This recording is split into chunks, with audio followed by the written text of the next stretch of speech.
Takže prešli sme si kopýtkovité sekerky, prešli sme si široké sekery a prešli sme si malé sekerky, respektíve dlátka, alebo nech už to je čokoľvek. A teraz sa pozeráme na niečo, čomu sa hovorí hladítko. Hladítko je niečo, čo si musíte predstaviť pri spracovávaní koží. Vlastne to je v časti, keď už kožu máte upracovanú, zbavenú tuku a teraz potrebujete spraviť nejaký finál, nejaký povrch, ktorý bude teda už ten posledný, na ktorý sa pozeráte na tej koži. Tak sa koža hladí. A jedna z tých najčastejších interpretácií pri tých hladítkach je vlastne to, že oni sú tvarovo veľmi podobné kopýtkovitým sekerkám. Vždy majú zabrúsenú jednu stranu, druhú stranu. Ale v zásade ten tvar, ten profil je ako keby to bolo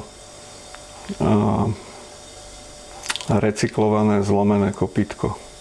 To znamená, že pôvodne to mohla byť sekera, alebo teda kopýtkovitý klin. A keď sa nejakým používaním zlomil, alebo niečo sa mu stalo, tak ho znova utilizovali ako hladítko.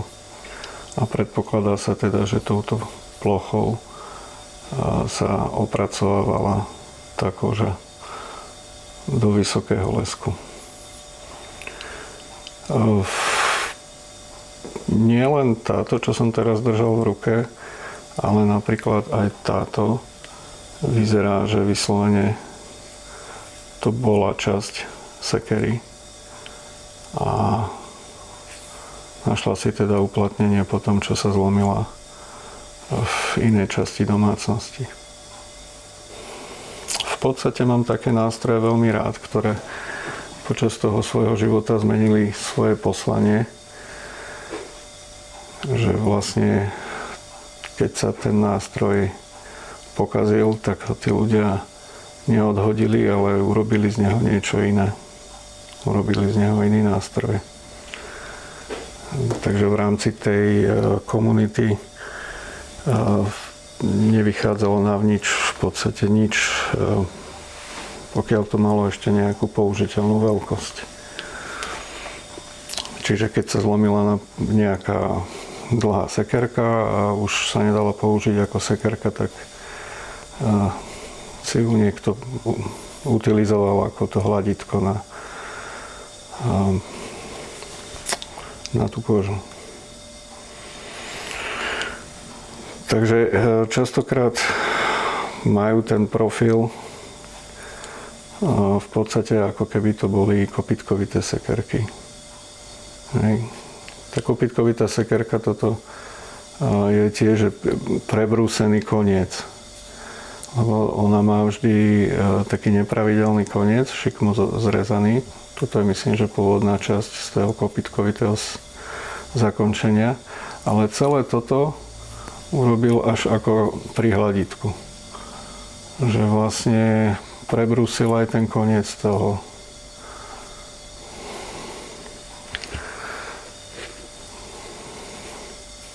Tiež pravdepodobne zo sekerky spravené hladítko.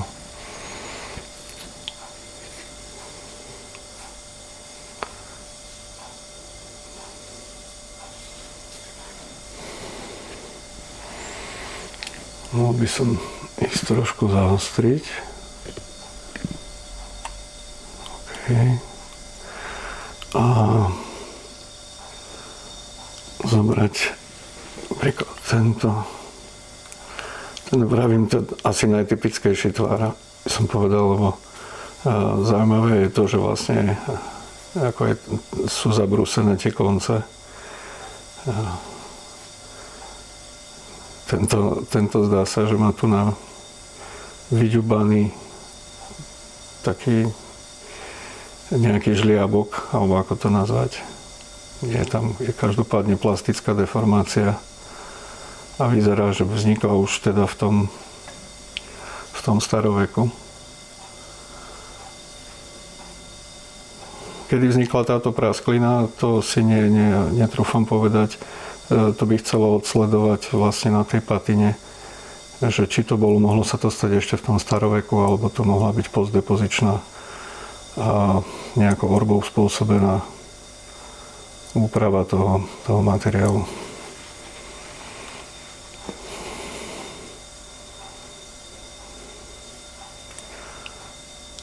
V podstate vravím, toto sú, keď už máte napozerané a viete, ako vyzerá zvetraná amfibolická bridlica, tak vlastne zbadať tie opracované plochy je veľmi ľahké, lebo sú veľmi hladké a sú patinované. Čiže vidíte, že príroda nerobí takéto uhly. Že príroda nebrúsi kvázi do roviny a nerobí nejaké hrany. To robí človek.